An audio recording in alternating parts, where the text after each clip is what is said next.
Okay, hello everyone. This is David Prangnell from Leica Geosystems. I'm going to record a quick video here on how to use Register 360 to import control and apply it to a laser scan. This is something I get asked about fairly often. It's a little difficult to demo without planning for it ahead of time, so a video will be much more useful. So I have Register 360 here in front of me. And the first thing I'm going to do is open up my project. Obviously, I've already imported this data because we're not going to sit here and record a progress bar going by. So I have some data imported here already. Inside this data, you'll see that we have a few targets already specified. There's some targets that were scanned while we were doing the field work. So you can see we've got a target here on this driveway, another one over on the corner of this catch basin, and a couple in the backyard of this particular data set of this house. So what happened here is a surveyor retraced the boundary lines on this piece of property and gave us coordinates on a few of the points around this house. And while he was doing his surveying, we ran around with a scanner and scanned the property as well. So we have coordinates for our targets that we set up and scanned. First thing we have to do is import that data, those coordinates.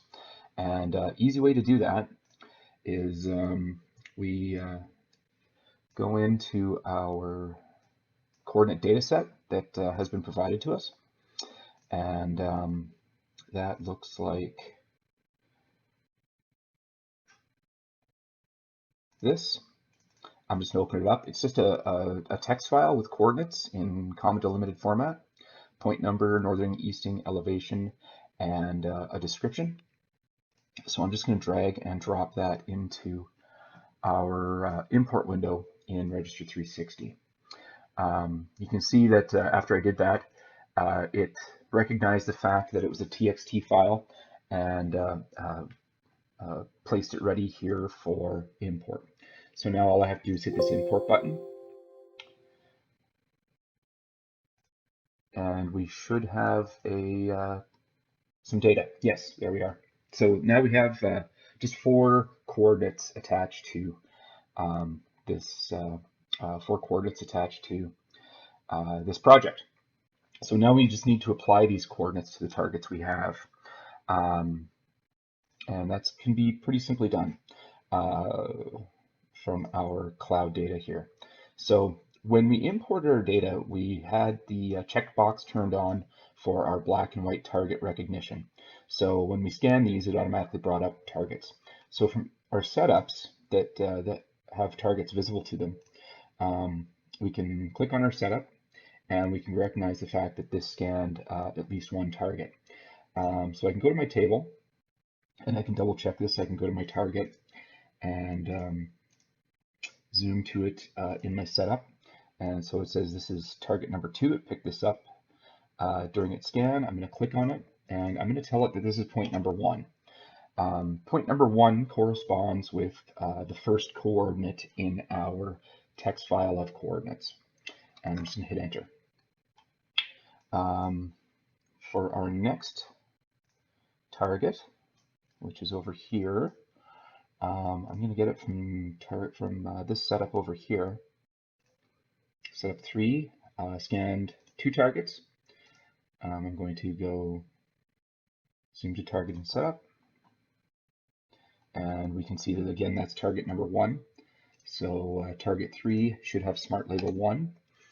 I say it's target 1, or that's kind of inaccurate. I shouldn't say it's target 1, it's point number 1 from our text file. And target 4 over here will correspond to point number 2 in our text file. And we hit enter. So those 2 have been entered now. A few more targets. Let's see. We have a couple more targets in the back of this particular data set. So go back to my bundle view here. We've got a target in the backyard that looks like it's been picked up by at least two setups. Gonna click on the setup and view my target just to make sure I've got the right target. I'm gonna go zoom to target setup. And from my own field work, I happen to know that this is point number 3, so target 7 will correspond to point number 3. And let's find another setup here that has a target visible. This setup here found 2 targets. Let's see what they look like. Zoom to target. Okay, so this is point number 3 again. So I'm going to go to my table, call it point 3. Next target.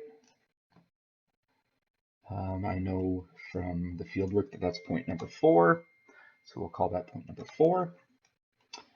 And we should have a couple more setups where targets are visible. So let's go to this setup. It picked up a target. Zoom to target and setup. It picked up number 3. So I'll go to my table and call this 3.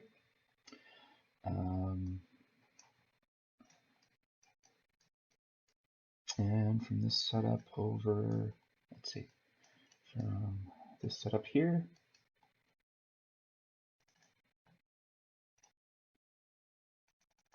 setup number 9, or setup 9, we've got 1 visible target.